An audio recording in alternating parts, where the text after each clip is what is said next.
ഇനി നമുക്കൊരു ചമ്മന്തി ഉണ്ടാക്കിയാലോ? അതിനായി ഒരു ഫ്രൈ പാൻ എടുത്ത് ഫ്ലെയിം ഓൺ ചെയ്യുക.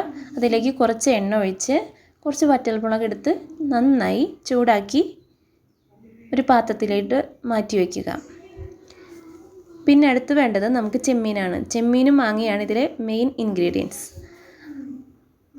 വറ്റൽമുളക് മാറ്റിയതിന് ശേഷം കുറച്ച് ചെമ്മീൻ എടുത്ത് ഇതുപോലെ തന്നെ നന്നായി ചൂടാക്കി മാറ്റി ഒരു പാത്രത്തിലോട്ട് ഇട്ട് വയ്ക്കുക. പിന്നെ വേണ്ടത് മാങ്ങയാണ്. മാങ്ങയും ചെമ്മീനും വറ്റൽമുളകും പിന്നെ കുറച്ച് നാളികേരവും.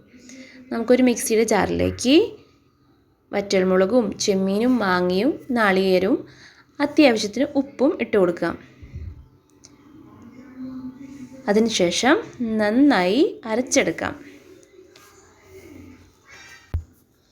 മാങ്ങയും ചെമ്മീനും വറ്റൽമുളകും ചേർന്ന ഒരു പ്രത്യേക കോമ്പിനേഷനാണ്. അതിൻ്റെ കൂടെ നാളികേരം കൂടെ വന്നു കഴിഞ്ഞാലുണ്ടല്ലോ എത്ര വേണമെങ്കിൽ നമുക്ക് ചോറുണ്ണാം. ഉച്ചയൂണിന് നമുക്കൊരു ചമ്മന്തി ആയാലോ?